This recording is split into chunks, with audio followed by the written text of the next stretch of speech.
Fala pessoal, tudo bom? Aqui é o Moleiro e eu quero dar um overview bem simples, bem rápido, possivelmente bem rápido, sobre essa ferramenta que a gente discute bastante no nosso grupinho, né? Que é o Telescopios, telescopios.com. Essa é uma ferramenta sensacional para ajudar a gente no planejamento de sessões de astrofotografia, no gerenciamento de listas e também ajuda a gente a conhecer melhor os objetos que a gente vai depois fotografar. Esse site tem muitos recursos, tá? Mas eu quero manter esse vídeo o mais direto ao ponto possível. Então eu vou quebrar esse vídeo em algumas partes e vou deixar na descrição do vídeo onde começa cada parte. Então eu quero falar sobre os locais, quero falar sobre os objetos, sobre listas, sobre como ler esse gráfico aqui do comportamento dos objetos no céu e também sobre a simulação de fotos. É uma coisa muito legal que ele oferece, bem parecida com o Stellarium, mas para mim eu acho um pouco mais fácil do que o Stellarium, que é essa simulação aqui onde você coloca os dados do seu equipamento, o seu sensor, a sua câmera, a sua lente, seu telescópio, e você tem uma ideia de como que vai ficar o enquadramento da sua foto. O Stellarium é magnífico, eu adoro ele, mas eu acho ele um pouco complexo.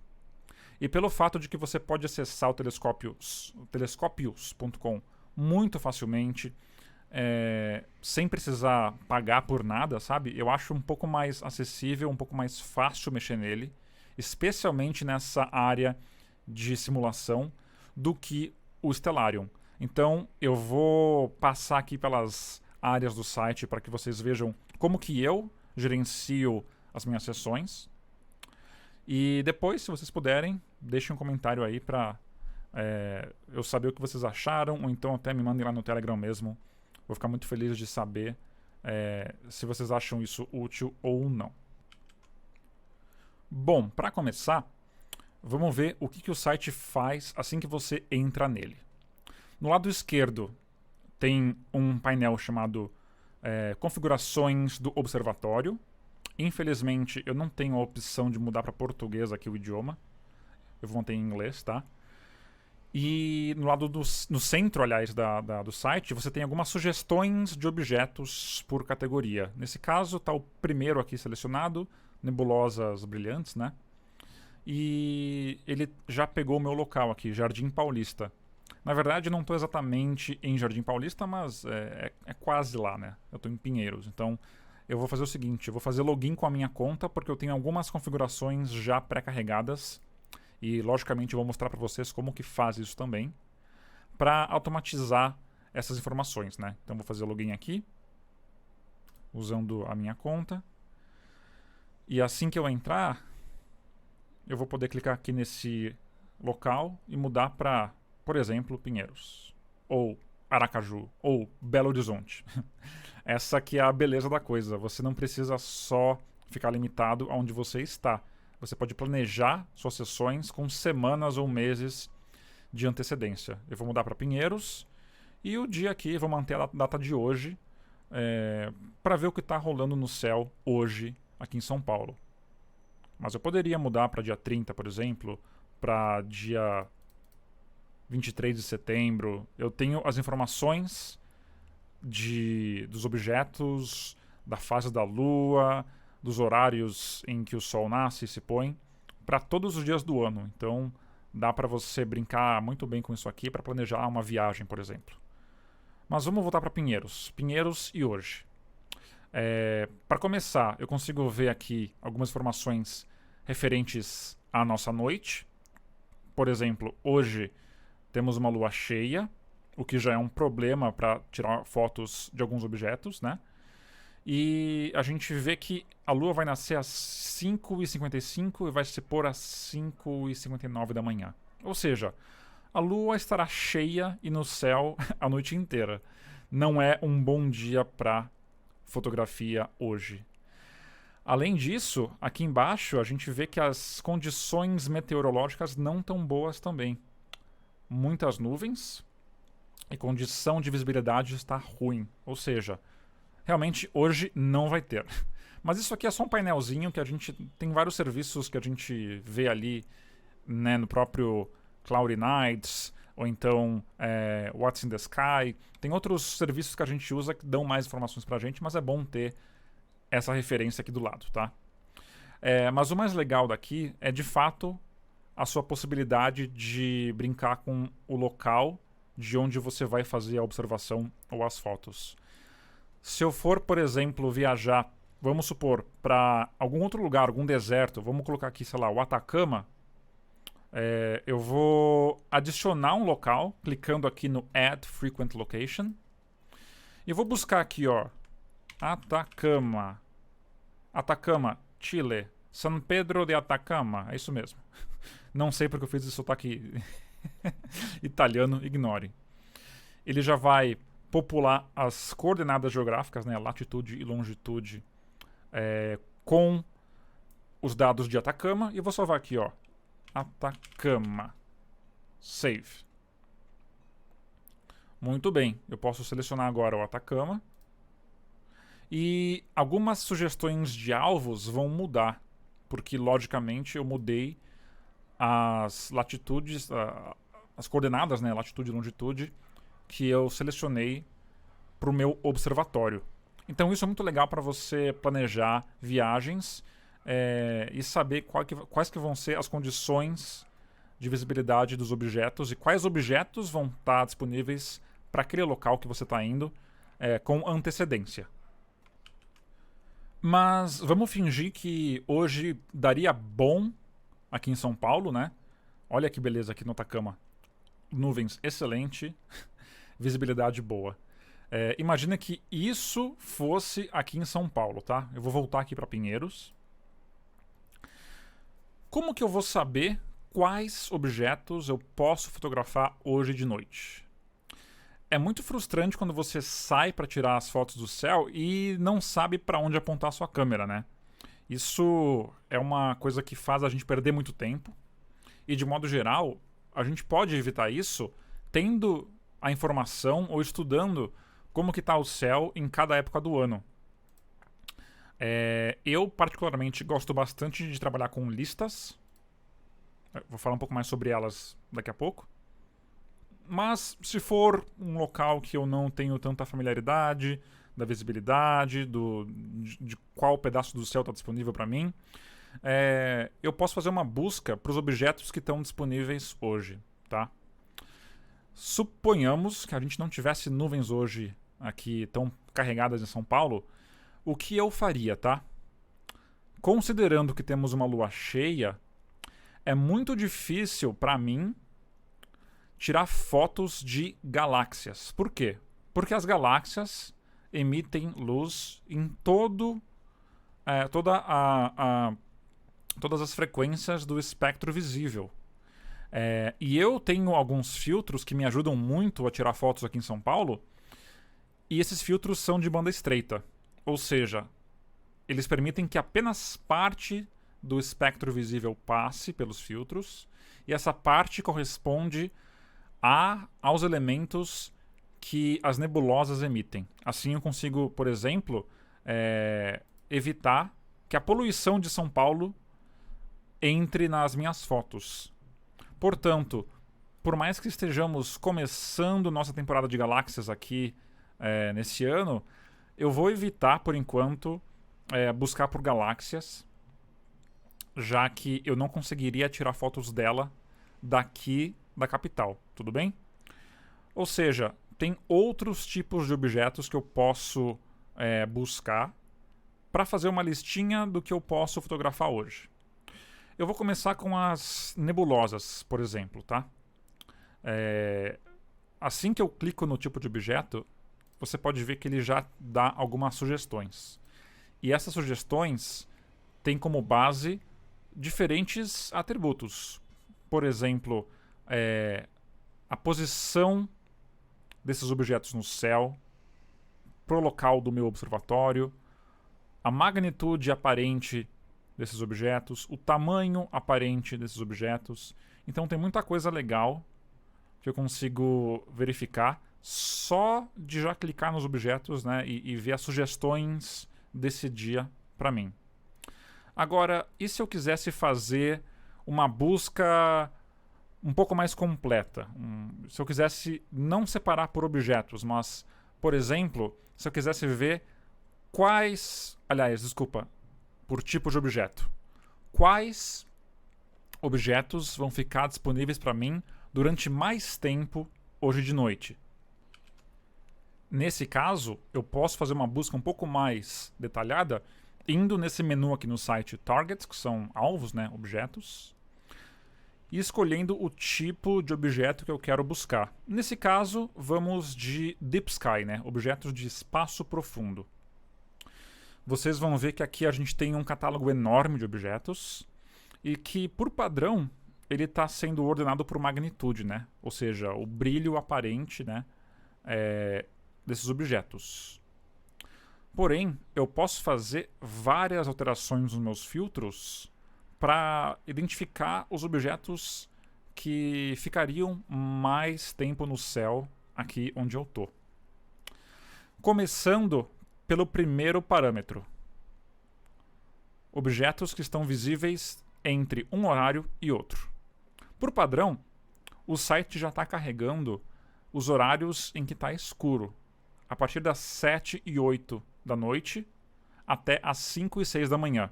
Eu vou manter essas configurações, tá? Mas se você tiver num dia de semana, por exemplo, né, eu sei bem disso porque eu acordo cedo, dificilmente eu teria a disposição de, sei lá, subir 2 da manhã pro terracinho aqui do prédio para tirar fotos, né? Então você pode mudar as suas configurações de horários para alguma coisa que seja mais interessante, né, para você subir e fotografar. Por exemplo, vamos supor que eu tenha que estar de volta aqui em casa, na minha cama já dormindo, pela meia-noite. Eu posso filtrar os objetos que vão estar disponíveis no céu, né, visíveis, entre as 7 e 8, que é quando fica escuro, e, sei lá, às 11h30, porque aí eu sei que meia horinha eu já consigo, 11 da noite aqui, ó, eu já consigo voltar para casa com todas as coisas, né, o equipamento e tudo mais. Então, não vai ter objetos aqui que nascem depois das 11 da noite, tá bom? Eu tô dizendo pro site que eu só quero filtrar os objetos que vão estar disponíveis no céu do meu local, Pinheiros, entre as 7 e 8 e as 11 da noite. Show de bola. Seguindo, temos um outro parâmetro para modificar. A gente pode modificar, que é a altura do objeto no céu e quanto tempo ele fica pelo menos naquela altura. O que quer dizer isso? Bom, estando na capital de São Paulo, eu estou cercado de prédios. De modo que eu já fiz esse teste e sei que a minha linha de visão ela passa a ficar limpa a partir dos 30 graus. Qualquer coisa que apareça no céu, na maioria das direções para mim, abaixo de 30 graus eu não consigo ver. Porque tem prédio, porque tem obras, porque tem um monte de coisa acontecendo aqui ao redor. Então, para mim não é interessante nada que esteja abaixo de 30 graus. A partir dos 30 graus de altura, eu já consigo ver bem o objeto, por mais que ainda seja uma altura bem baixa, né? Lembrando que o objeto pode chegar no máximo, né, aos 90 graus, que é o nosso zênite, né? Olhar para cima, você consegue ver ele, que é o ideal, porque aí ele está muito mais longe, né, do nosso horizonte e, portanto, longe de poluição luminosa e turbulência atmosférica. Então, eu vou fazer o seguinte, eu vou dizer para o site assim, eu quero apenas ver objetos que ficam acima de 30 graus por pelo menos, vou colocar aqui, ó, 3 horas, vai? 3 horas acho que é um tempo legal de fazer imagens para depois processá-las. Então, beleza, eu já disse aqui para o site que eu tenho um horário restrito para tirar essas fotos, né? Eu quero um objeto que esteja dentro desse horário, acima dessa altura, por pelo menos 3 horas. Show de bola. O que mais eu posso fazer? Eu posso brincar aqui com a distância entre esse objeto e a Lua. E hoje é uma coisa muito boa fazer isso, porque a Lua está cheia, né? Ou seja, quanto mais próximo da Lua, mais eu vou ter o reflexo da Lua me atrapalhando nas imagens. Então eu posso dizer que eu quero que o objeto fique pelo menos, vamos dizer assim, 50 ou 60 graus da Lua, porque eu tenho uma distância relativamente ok para que a Lua não ofusque ou não ofusque tanto assim o meu objeto, certo? Mais um filtro que colocamos aqui para ver a lista de objetos que entram dentro desses parâmetros, entram nesses parâmetros, evitando o pleonasmo. Tudo bem, mas vamos lembrar que a gente está em São Paulo, certo? Ou seja, tem alguns outros fatores que podem me ajudar muito na hora de escolher um alvo para tirar fotos hoje de noite, que são esses dois primeiros que aparecem ao lado de cada objeto: o tamanho aparente e a magnitude aparente. O tamanho, quanto maior, melhor, né? Lembrando que temos os tamanhos que são divididos entre graus e depois minutos e segundos, sendo que a lua cheia tem meio grau, ou seja, ela tem 30 minutos de arco, esse é o tamanho dela. E a magnitude é o contrário. Quanto menor a magnitude, mais brilhante é esse objeto. Portanto, eu vou fazer um seguinte filtro. Eu vou deixar os objetos um pouco mais brilhantes aqui disponíveis, porque eu quero alguma coisa que seja um pouco mais fácil de pegar com a minha câmera. Então eu vou deixar a magnitude no máximo até 9. Olha só que legal, ele até consegue te mostrar algumas referências aqui, né? Mas eu vou deixar até 9 a magnitude. No máximo 9. Olha como já reduzi bastante a lista de objetos, né? Os demais objetos que tinham disponíveis aqui eram bem menos brilhantes do que esses. E acho que a partir daqui eu já tenho, né, uma lista legal para trabalhar. Estamos em abril, então eu tenho 4 opções de objetos que cabem dentro do que eu me propus a fotografar hoje à noite. Fazendo só um pequeno lembrete, uma recapitulação. Esses 4 objetos aqui estão visíveis em São Paulo hoje, dia 16 de abril, entre as 7 da noite e as 11 da noite, e todos eles ficam no céu acima de 30 graus por pelo menos 3 horas a uma distância de 60 graus da lua cheia. Tudo bem? Faz sentido por aqui? Se ficar alguma dúvida, fique à vontade para mandar uma mensagem, ou enfim, né? A gente vai se falando. Lembrando que isso aqui tudo se refere à nossa noite de hoje em São Paulo. Se eu estiver indo para o Atacama daqui a um mês, eu posso mudar aqui, ó, Atacama, né? O meu observatório vai ficar em Atacama. E vou colocar aqui dia 15 de maio, 16 de maio. Ele vai aplicar os mesmos parâmetros que eu tinha usado em São Paulo, só que em outra data, em outro local. Logicamente vai ter muito mais coisa disponível, né? Porque Atacama tem uma visibilidade muito maior, as condições são melhores de vista, né? É muito mais seco, portanto a magnitude dos objetos vista de lá é até um pouco maior do que aqui em São Paulo, né? Por conta da poluição luminosa, lá é muito mais seco, enfim. Eu posso usar isso como uma ferramenta para planejar uma viagem que eu vá fazer por Atacama eventualmente. E se alguém for, por favor, me convide. Mas vamos voltar aqui para Pinheiros, vamos voltar aqui para nossa noite de hoje. Eu disse 30 graus, não 10 graus. E aqui temos nossos 4 objetos disponíveis para hoje de noite. Eu posso escolher um deles de diferentes maneiras, tá?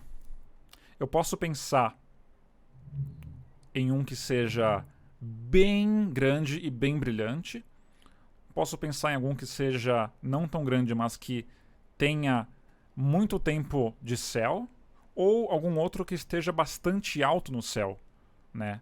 Que vai me ajudar a tirar uma foto muito boa sem tanta interferência da atmosfera. Vamos começar com isso aqui, ó. A nebulosa da Carina. Ela é gigante, tem 2 graus, ou seja, o tamanho aparente dela é igual ao de 4 luas cheias, uma ao lado da outra. E a magnitude aparente também é muito baixa, ou seja, ela é bem brilhante. Na verdade, essa nebulosa aqui, ela é muito brilhante, ao ponto de ser uma das poucas que se pode visualizar ao olho nu. E infelizmente ela sofre um pouco nos livros de astronomia por ser uma nebulosa mais visível no hemisfério sul. Mas ela é ainda melhor, é um alvo ainda mais prático do que a nebulosa de Orion para pessoas que estão aqui no hemisfério sul, tá? Então a gente pode começar por ela, porque ela é uma referência muito boa para astrofotografia. Entrando aqui na tela do objeto, teremos algumas coisas disponíveis. Aqui na nossa tela do objeto, temos algumas informações bem legais disponíveis, tá? Bem no meio você vai ver fotos desse objeto. A primeira foto geralmente é de algum telescópio espacial, por exemplo o Hubble, então geralmente vai ser bem colorido, bem artístico e uma resolução absurda, tá? Mas indo para a direita você vai ver que tem outras fotos de usuários, réis mortais como nós, né? Astrofotógrafos amadores. E você pode ter uma referência, assim, sabe? Você pode buscar fotos de outros usuários para ver o que é possível fazer.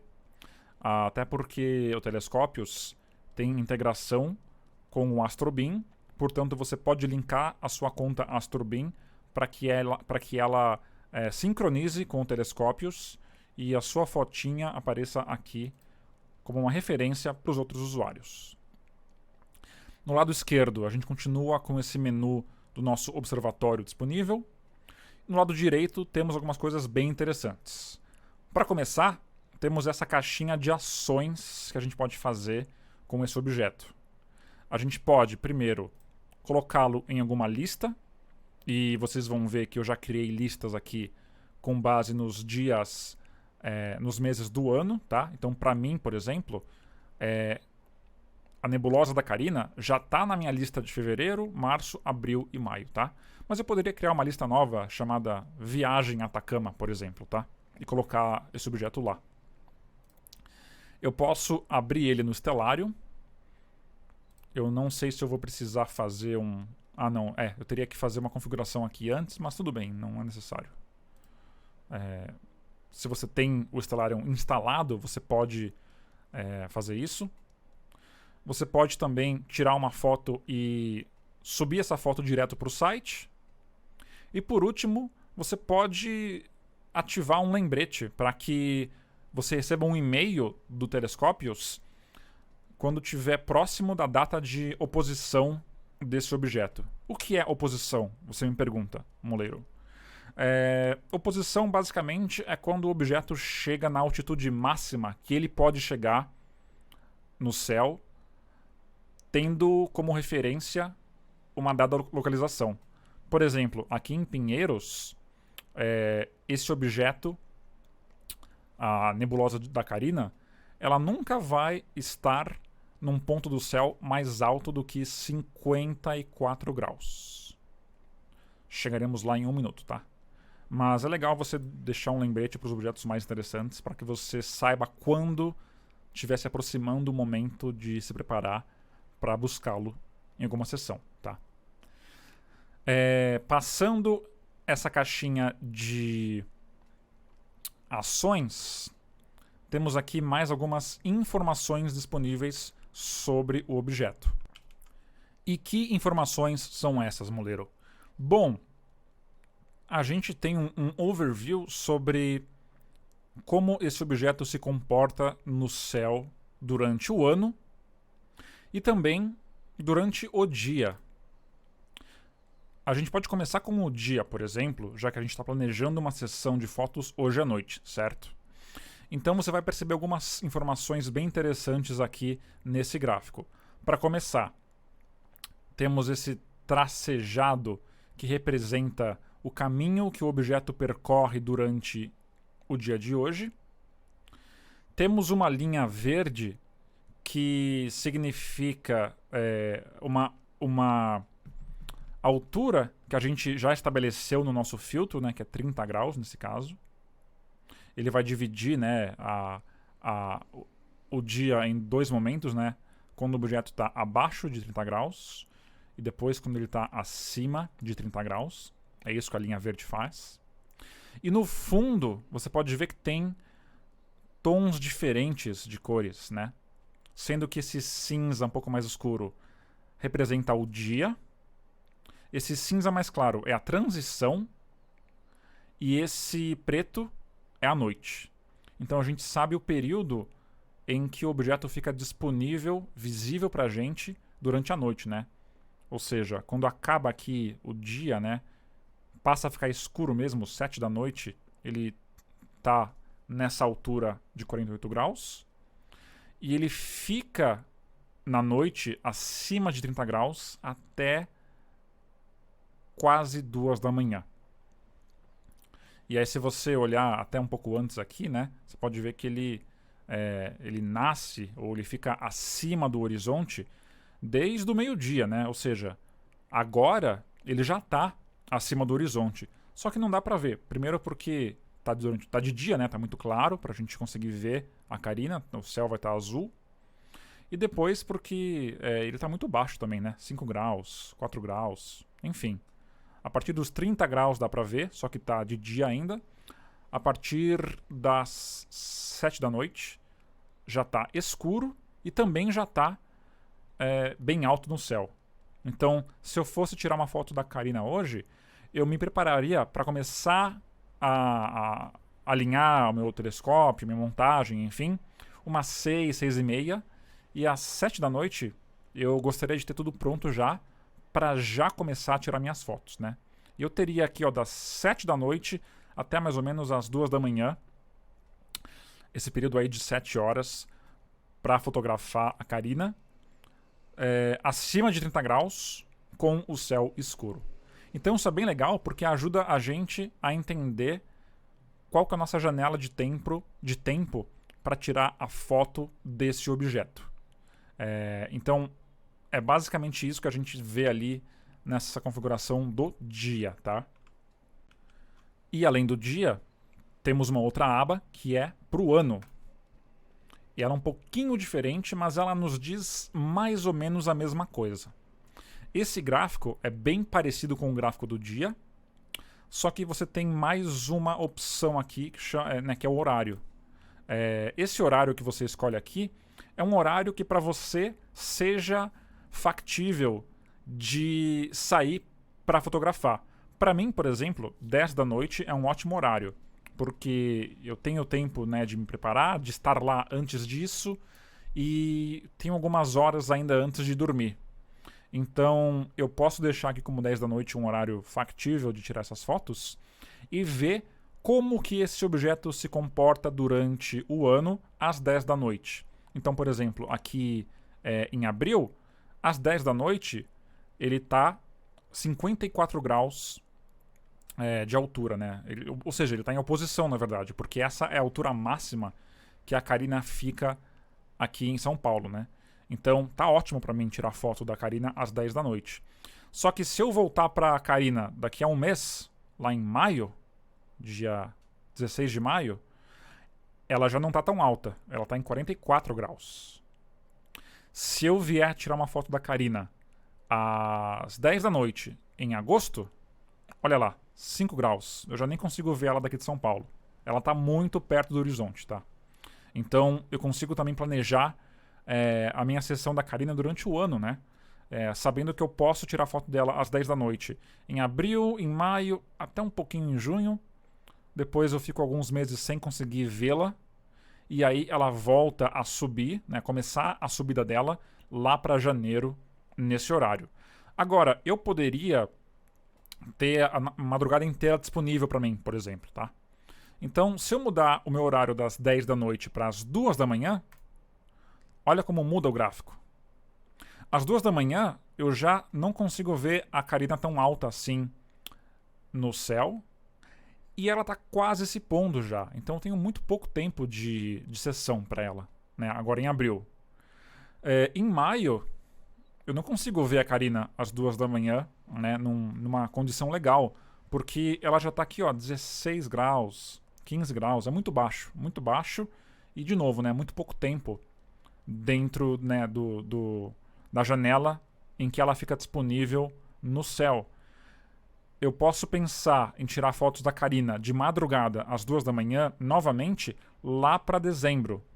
Ela começa a subir no céu novamente, 45 graus, 47 graus. Sendo que o pico dela às 2 da manhã, né, a oposição dela às 2 da manhã seria lá pro final de janeiro, 54 graus. Então, mais 2 recursos ótimos para que a gente conheça nossos alvos, saiba em que época do ano eles estão disponíveis para fotografia. E se eu tiver uma sessão de fotos hoje, eu consigo também entender como que esse objeto se comporta no céu noturno na data de hoje. Então, agora que deu para entender um pouco melhor como que esse gráfico anual nos ajuda, fica mais fácil a gente gerenciar nossas listas de alvos, né, de objetos. Então, por exemplo, essa Carina, com base no horário que para mim é melhor, né, 10 da noite, e na maneira que ela se comporta no céu durante o ano, eu adicionei ela em diferentes listas que eu criei de objetos. Eu criei uma para cada mês do ano, né, fevereiro, março, abril e maio, são onde a Carina se mostra mais alta às 10 da noite. Mas eu poderia fazer uma lista um pouco diferente. Por exemplo, eu posso criar uma lista chamada Atacama Trip, junho 2022, por exemplo, tá? Ou, sei lá, maio, vai. E eu posso criar essa lista.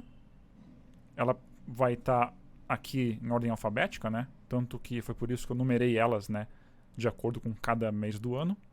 E eu posso acessar essa lista aqui na minha toolbox, a minha caixa de ferramentas, My Observing Lists. Eu tenho todas as listas aqui que eu já criei, inclusive a lista de Atacama. E se eu fizer uma brincadeira bem rápida aqui, tá? Se eu mudar o meu local para Atacama, em maio, pode ser metade de maio, e enfim, eu fizer uma busca por alvos de espaço profundo aqui, eu poderia achar outros alvos bem interessantes, como por exemplo a nebulosa da Gabriela Mistral, e eu posso dar um clique aqui, ó, para que ela fique salva nessa minha lista. Ou então, sei lá, eu quero achar não mais uma nebulosa, mas quem sabe um objeto diferente, uma galáxia. Vou para Deep Sky, vou para o tipo de objeto, eu quero adicionar somente galáxias. Opa, peraí que deixa eu tirar tudo aqui. Apenas galáxias, tá? Lembrando, em maio, no Atacama, tá? E essa M94, por exemplo, me parece uma boa. Ou então essa aqui, a Whirlpool Galaxy, o redemoinho, né? Ela tem um tamanho bom, né? 11 minutos. Uma magnitude ótima para uma galáxia. Tá um pouco baixa, na verdade, né? Deixa eu pegar uma galáxia um pouco mais altinha aqui pra gente brincar só. Essa aqui, ó, pode ser. É só para mostrar para vocês como que a gente pode brincar com as listas, né? Eu vou selecionar essa galáxia aqui, ó, e colocar também na minha listinha de Atacama. E aí, quando eu entrar na minha lista, de novo aqui no Toolbox, Observing Lists, e eu navegar até o Atacama Trip maio 2022, eu vou ter os 3 objetos que eu já selecionei e salvei aqui nessa minha lista. Assim, quando eu for viajar, eu já sei o que eu posso buscar nessas datas, né, em Atacama durante a metade de maio, por exemplo. Mas bora voltar para Carina, porque agora entra uma parte muito legal do nosso Telescópios, que é o simulador de astrofotografia. Assim que eu entrei na Carina e baixei aqui para essa parte do simulador, ele já populou a minha tela com as últimas configurações que eu já tinha utilizado antes, né? E eu vou mostrar para vocês o que eu tinha feito antes, né? E o que a gente pode fazer para colocar nosso equipamento aqui na nossa tela, né? Então, se eu clicar aqui nesse lado esquerdo do painel, no ícone do telescópio, eu vou ter todas as minhas opções já pré-cadastradas disponíveis. Então, por exemplo, para quem tira com a lente do kit da Canon, eu posso trocar o meu telescópio pela lente, né, 1855 na distância 55, vai? E a minha câmera eu vou mudar também rapidamente aqui para uma Canon, né, para ficar mais real. O que acontece? Ela deu a nossa visualização de acordo com a configuração que a gente colocou. Tá vendo que o espaço de visão é bem amplo, né? E mesmo assim a Carina ocupa uma grande área dessa fotografia. E isso na lente 55. Eu poderia mudar aqui para uma outra lente que eu já tinha adicionado antes, que é a lente em 18, né? E aí ela fica até um pouco distorcida, né? Já começa a aparecer aquelas grandes angulares, né? De tão ampla que é essa visão da lente de 18. Mas como que eu faço isso, Moleiro? Como que eu adiciono a minha câmera e a minha lente aqui no site? Existe um lugar aqui na caixa de ferramentas em que você pode fazer isso. E esse lugar é o Telescope Simulator. Clicando nele, você tem acesso a editar o seu equipamento cadastrado. Então, por exemplo, aqui no telescópio, quando eu abro aqui a abinha, né, clicando em cima desse ícone, eu tenho essa opção de adicionar ou remover equipamentos. Então, vamos supor que eu queira colocar mais um equipamento aqui, tá? E quando a gente fala telescópio, não quer dizer necessariamente apenas um telescópio, tá? Isso significa que qual que é o sistema óptico, qual que é a lente que vai ser usada para fazer essa captura. Então, vamos colocar mais um telescópio aqui, tá? Clicando no adicionar, eu tenho as categorias de itens e, sei lá, vamos supor que eu vou comprar um telescópio, herdar um telescópio, um Hitching-Chrétien de 200 milímetros, né, o RC8, por exemplo, que tem uma distância focal enorme. Eu nem sei qual é, para falar a verdade. Vamos descobrir junto aqui, né? Eu vou dar um botão aqui, ó, de adicionar um novo item nos meus telescópios ou lentes. E eu vou escolher o tipo de telescópio. Nesse caso, ele é um refletor Ritchey-Chrétien. A marca, eu sei que é a Ioptron. Já está aqui selecionada. A abertura é de 200 milímetros. Opa! Isso, ele já conseguiu pegar os meus MMs aqui. Não sei qual que é a minha distância focal. Também não sei qual que é a velocidade do telescópio. O que eu posso fazer é buscar pelas informações do telescópio em uma outra guia. Por exemplo, eu vou buscar aqui, ó, XC8 Ioptron Specs, por exemplo, tá? E olha que legal, o próprio Google já me trouxe algumas especificações. Será que ele tem a nossa distância focal? Vamos ver aqui, ó. Mostrar mais linhas. Olha, ele caiu no site da Ioptron. Beleza. Aqui vai ter informação perfeita do que eu preciso. Distância focal, né? Em inglês é o focal length.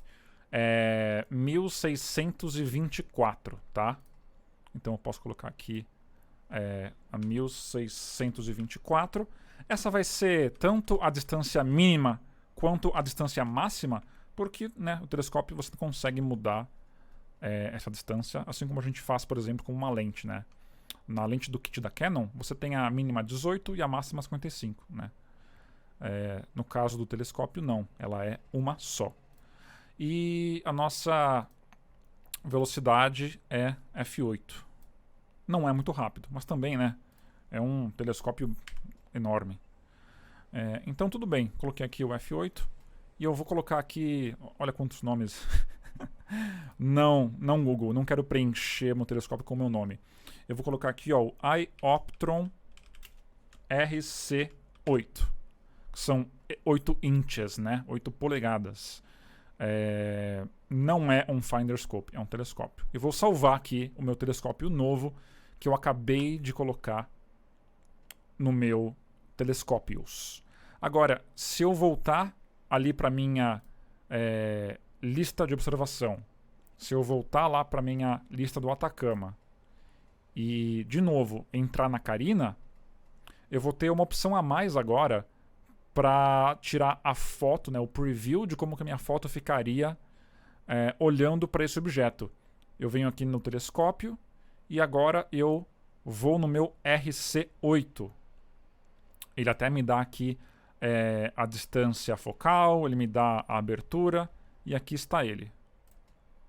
Olha o zoom que esse bicho me dá, né? Tirando a foto com a nossa lente do kit com 18, que é quase uma grande angular, olha isso, né? Ele é quase uma coisinha pequena aqui no centro da imagem. Se eu passar aqui pela minha mesma lente, só que com 55mm, fica um pouco maior, dá pra gente ver já também, né, um pouco mais detalhes da Carina. Se eu passar por um telescópio que eu tenho aqui, que é o meu refrator apocromático de 72mm, né, e 420 de distância, já fica bem maior, né? Ele já ocupa uma grande parte da tela. Eu posso inclusive apertar a configuração aqui de câmera e girar ele um pouco, né, para ajustar melhor o enquadramento. Assim eu consigo pegar a Carina inteira. Isso aqui considerando, né, a minha Canon, né, a Canon T2i. E eu posso inclusive fazer a simulação com o R6, que é muito mais próxima, né, pela distância focal, e enfim o RC8, né, que aí é absurdo. Eu nem sei se a montagem aguenta esse telescópio. Mas não só eu posso adicionar os telescópios, como também posso adicionar câmeras aqui, né? Vocês podem ver que eu tenho a minha Canon e também tenho uma dedicada, que é essa ZWO. O sensor é um pouco maior, por isso ele vai captar um pouco mais de informação aqui, né? Mas aqui também eu nem consigo ver muita coisa. O zoom, vamos dizer assim, é tão grande que eu nem consigo discernir, né, essa nebulosa, só um pedacinho dela. Então, o legal de brincar com essa ferramenta é você também identificar qual que é o melhor acessório, qual que é a melhor lente para você tirar fotos de diversos objetos, né? Para mim, por exemplo, eu possivelmente escolheria tirar foto da Carina utilizando o meu refrator, né, que é pequeno, mas ainda assim é o suficiente, né? 420mm de distância focal. Se eu brincar aqui um pouco com as configurações da câmera, eu posso girar ela aqui, ó, para encaixar um ângulo legal e bacana aqui, né? E quem sabe até mudar um pouco o centro da imagem, né? Para capturar bastante coisa, ó. Aqui eu pego não só a Carina, mas também um pouco da Gabriela Mistral, né? Enfim, você pode brincar aqui com a perspectiva de como ficaria a sua foto utilizando diversos, né, diferentes tipos de... E só mais um detalhe, a gente pode usar o mesmo mecanismo que a gente usou no telescópio para achar as configurações da nossa câmera também. Então, por exemplo, se eu quero cadastrar a minha Canon T3i, T6i, o que seja, no telescópios, eu posso ir aqui no Toolbox, Telescope Simulator, posso adicionar uma nova câmera aqui, ó, clicando em Add. E aí eu vou precisar navegar até a parte das câmeras para adicionar uma câmera nova aqui. Eu vou ter que colocar aqui a marca da câmera, o modelo, né, para deixar, né, fácil de saber qual que eu estou falando. E buscar coisas como o tamanho do sensor, a resolução, o tipo de sensor e a ISO máxima, né? Isso tudo eu também consigo achar nos sites das fabricantes. Por exemplo, se eu quiser achar a Canon T3i Specs, por exemplo, tem inclusive mais sites que me dão essas informações. Por exemplo, a BH, uma loja muito boa, que pode me passar isso, né?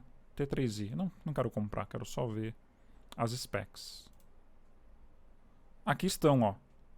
Tamanho do sensor, né? Ele é um CMOS, né? Eu posso já escolher aqui, ó, o tipo de sensor. O tamanho, vamos ver aqui qual que era mesmo. 22.3 por 14.9. Então eu posso escolher aqui na lista 22.3. Será que já tem uma aqui? Deve ter. 22.3. Aqui, ó. É um APS-C. Já tem aqui, da Canon. A resolução, vamos ver, 5184 por 3456.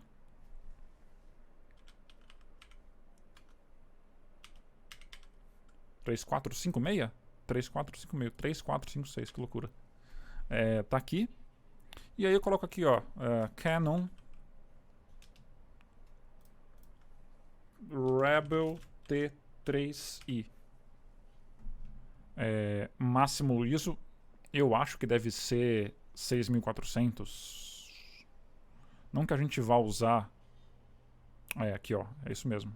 6400. Não que a gente vá usar tudo isso, né? Mas, enfim. 6400. Salvar. E aí, mesma coisa. Vou lá para os meus objetos, ou então para minha nebulosa, ou para minha galáxia, que seja. Escolho aqui meu telescópio. Nesse caso eu quero um telescópio grandão, aquele que eu acabei de colocar, o RC8. E vou escolher a minha câmera, que vai ser a Canon Rebel T3i. Olha como é que fica. Como ficaria, né? E eu posso também girar um pouquinho a minha câmera para conseguir enquadrar melhor o objeto. E aí está. Tenho já uma noção de como que ele vai parecer usando a minha câmera. E aí tem outras coisinhas que você pode fazer também para deixar um pouco mais fácil identificar aqui o seu objeto, né? Você pode... deixa eu só achar onde que era mesmo. Aqui ele centraliza. Survey, aqui, ó. Você pode aumentar um pouco a saturação, você pode deixar ele só em preto e branco. Enfim, né? Tudo para deixar um pouco mais fácil de visualizar o enquadramento. Mas é isso, pessoal. A gente tem muitas ferramentas, muitos recursos aqui no site. E mexer no site com o notebook e mexer no site pelo celular, a experiência é a mesma, sabe? É muito fácil, é muito simples. Põe no modo noturno, tira do modo noturno, acessa suas listas de objetos, brinca com a parte da simulação, enfim, tem muita coisa que você pode fazer aqui. E eu acho que além disso, né, além de tudo isso, é legal porque só de você trabalhar em listas, por exemplo, você já consegue ter uma noção bem boa de como que o seu céu vai estar, né, para você em cada momento do ano. Então eu aprendi bastante coisa só buscando aqui os catálogos dos objetos de Messier, né? Eu busquei, por exemplo, do M1 até o M110 aqui na busca, sei lá, M66, por exemplo. Eu fui de um em um, lendo sobre esses objetos, vendo fotos de usuários, né, e entendendo quais equipamentos os usuários utilizaram para tirar essas fotos. e colocando esses objetos em listas, né? Se eu pegar esse M66, por exemplo, ele vai estar aqui, ó, março, abril e maio, né? Agora em abril a gente está no momento de lua cheia, em São Paulo com bastante nuvem. O que eu faço? Eu vou abrir aqui a minha lista de abril. Opa, perdão, não era isso. Eu tinha que vir aqui, ó. Lista de abril. E vou dar uma olhadinha. Assim, vai que abre essa semana o céu, sabe? Eu consigo fuçar aqui qual objeto vai estar mais alto durante mais tempo, sabe? Olha esse aqui, cara. Essa Galaxy Cluster de Abell vai ficar quase 90 graus, ou 85 graus. Que legal, show de bola. Vai que abre o céu hoje de noite, né? E eu consigo tirar essa foto aqui, ó. Né, logicamente usando não esse telescópio que eu inventei aqui, né? Mas algum outro que eu tenha. E consigo planejar já, sabe? Sabendo, né? Que ele vai ficar bastante alto. No meu dia também, ele vai ter bastante tempo no céu. Enfim, a gente pode brincar com isso à vontade. E não só usar para o nosso planejamento, mas também para estudar o céu. Espero que isso esclareça alguma dúvida, né, algumas questões que a gente sempre fala lá no nosso grupinho. E se tiver mais alguma dúvida, algum comentário, fique à vontade para entrar em contato. Beleza?